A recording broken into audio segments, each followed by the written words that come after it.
नमस्कार, इन खबर में आपका स्वागत है। मैं विद्याशंकर तिवारी हूँ। चाइनीज राष्ट्रपति शी जिनपिंग कल आ रहे हैं।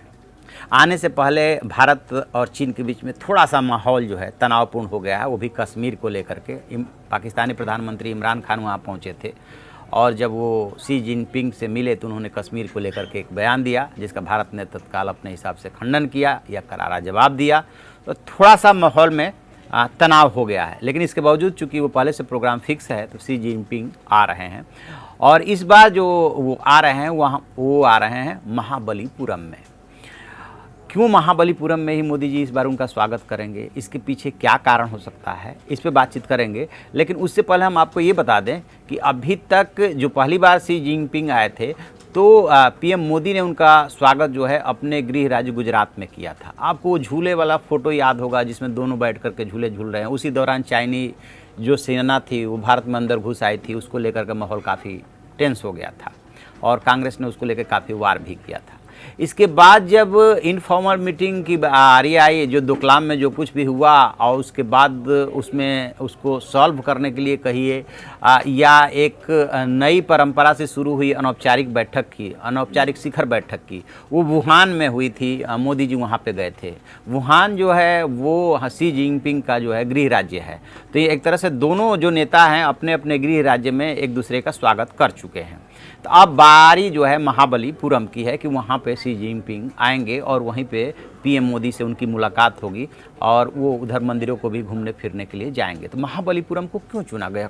क्योंकि प्रधानमंत्री नरेंद्र मोदी, आपको याद होगा जब 2019 के लोकसभा चुनाव खत्म हो रहा था प्रचार, तो एक प्रेस कॉन्फ्रेंस किए थे उन्होंने और उन्होंने बीजेपी अध्यक्ष अमित शाह के साथ वो प्रेस कॉन्फ्रेंस की थी और उसमें उन्होंने एक सवाल के जवाब में बोला था कि बिना मकसद के और बिना प्लानिंग के कोई काम नहीं करते हैं। यानी कि जो चुनाव के अभियान की शुरुआत हुई थी और जहां उन्होंने समापन किया था, दोनों जगह को और तारीख को प्लान के साथ चुना गया था, मकसद के साथ चुना गया था। तो ठीक इसी तरह से महाबलीपुरम में जो शी जिनपिंग से मुलाकात हो रही है, इसके पीछे का मकसद है।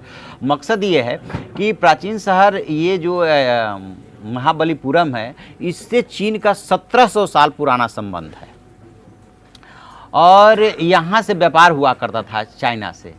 तो मोदी जी और जो शी जिनपिंग यहाँ पे मिल रहे हैं, इसे मंदिरों का भी शहर कहा जाता है और इस नाम से ये काफ़ी प्रसिद्ध है।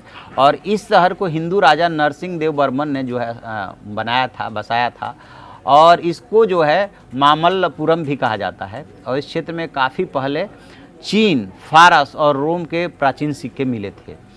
तो इतिहासकारों का मानना है कि यहाँ पर इससे ये साबित होता है कि यहाँ पर बंदरगाह के जरिए इन देशों के साथ व्यापार होता था। तो इसकी वजह से जो है इस जगह को चुना गया है। और इसके अलावा ये यहाँ पे मंदिर, अर्जुन का तपस्या स्थल, 5 रथ वगैरह जो कुछ भी है उसको भी देखने के लिए वो जाएंगे वहाँ पे। तो ये एक तो 17 साल पुराना संबंध।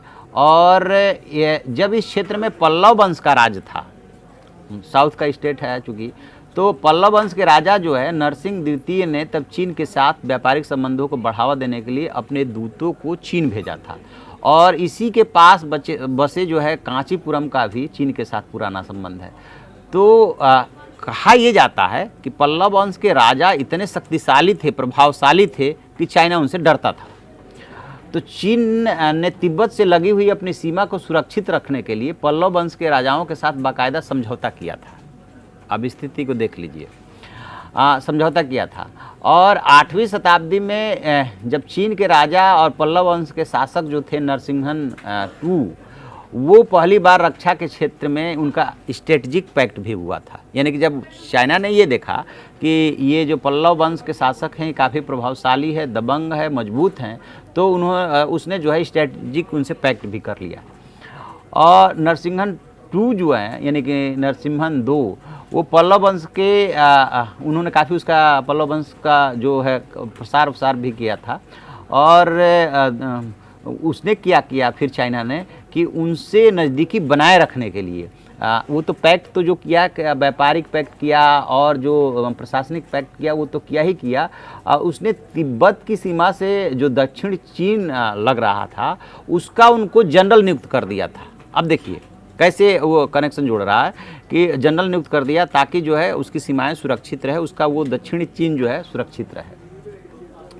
और ये भी कहा जाता है कि चीन ने यह कदम अपने आप को बचाने के लिए उठाया था, क्योंकि चीन जो है नरसिम्हा II की शक्ति से खौफ खाता था और वहाँ के नरसिम्हा II के शक्ति से डरे चीन के राजा ने अपना एक प्रतिनिधिमंडल भी भेजा था और इस प्रतिनिधिमंडल के पास सिल्क के कपड़े पर लिखा राजा का पत्र था, जिसमें नरसिम्हा II को दक्षिण चीन का जनरल नियुक्त करने की बात लिखी हुई थी।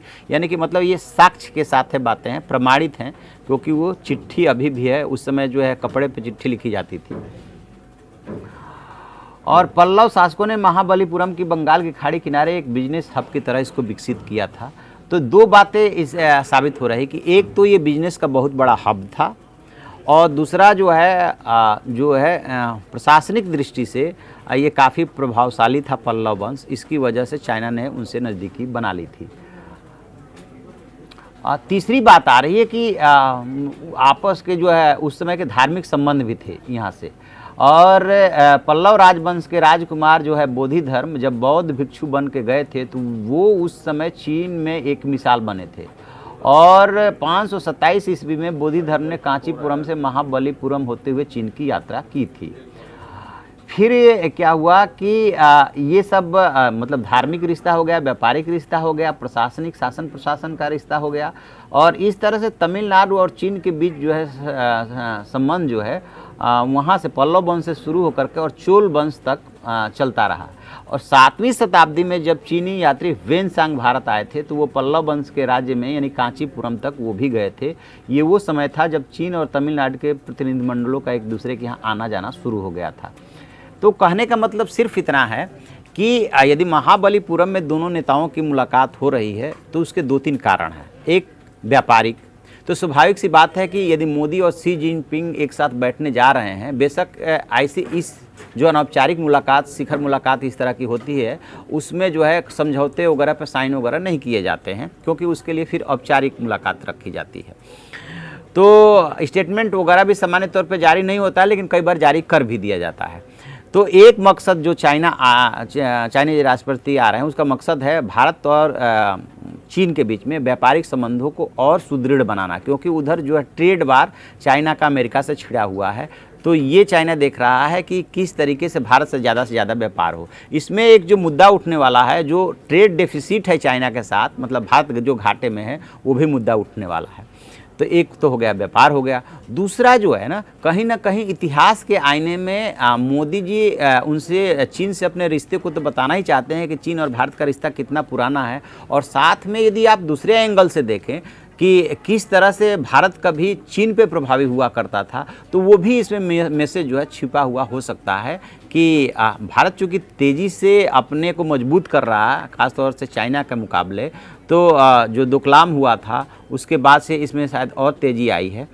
तो वो भी एक मैसेज देना मकसद हो सकता है। लेकिन व्यापारिक मेन मकसद है कि व्यापारिक रिश्ते रहे हैं और इस व्यापारिक रिश्ते को और ज़्यादा आगे बढ़ाना है। यदि कश्मीर वाला मुद्दा नहीं आया होता तो दोनों के बीच में बहुत अच्छे माहौल में मुलाकात होने जा रही थी। और एक चीज़ और बता दें कि जो विदेश मंत्रालय के प्रवक्ता रवीश कुमार ने क्लियर किया है, उसमें साफ एकदम कर दे कश्मीर पर कोई बातचीत नहीं होने जा रही है। कश्मीर पर इसलिए बातचीत नहीं होने जा रही, देखिए बातें दो तरह से होती है। जब भी दो देशों के प्रमुख मिलते हैं तो पहले से एजेंडा तय होता है, कितने बजे मुलाकात होनी है, किन किन एजेंडे पे बात होनी है, और उस एजेंडे पे भी पहले से ब्यूरोक्रेटिक स्तर पे बातचीत हो चुकी होती है। सिर्फ वहाँ पे एक फॉर्मेलिटी एक तरह से कह सकते हैं और थोड़ी बहुत बार्गेनिंग कि आप हमें क्या देंगे तो हम क्या छोड़ेंगे टाइप का, ये सब होता है। तो पहले से वो फिक्स होता है। चूँकि अब ये अनौपचारिक बैठक है तो इसमें जो है बातें होंगी, आगे चल करके वो समझौते का शक्ल ले सकती हैं। एक चीज़ और चाइना का मकसद है, तो जो चाइनीज़ कंपनी है हुआवे, जो 5G टेक्नोलॉजी के क्षेत्र में काम कर रही है, उसको अमेरिका ने प्रतिबंध कर दिया है। और अमेरिका चाहता है कि भारत भी उसको अपने यहाँ एंट्री न दे, क्योंकि उसके ऊपर जासूसी का आरोप लग रहा है। और चाइना ये चाहता है कि आप देख लीजिए, जान लीजिए, सुन लीजिए, हुआवे का मकसद जासूसी करना नहीं है, और उसके बाद अमेरिका के कहने पे जो है आप उस पर प्रतिबंध मत लगाइए। तो जो विदेश मंत्री हैं एस जयशंकर, वो पिछले दिनों इशारा कर चुके हैं कि शायद भारत जो है हुआवे को अनुमति देने जा रहा है, वो किसी दबाव में नहीं आएगा। तो मुख्य मकसद इसका जो है व्यापारिक और रणनीतिक है। देखते हैं कि जब मुलाकात होती है तो फिर क्या बात होती है और क्या निकल करके आता है। तो आप ऐसी खबरों के लिए देखते रहिए हमारा डिजिटल चैनल इन खबर। Thank you. इन खबर चैनल को सब्सक्राइब करें और बेल आइकन दबाना ना भूलें।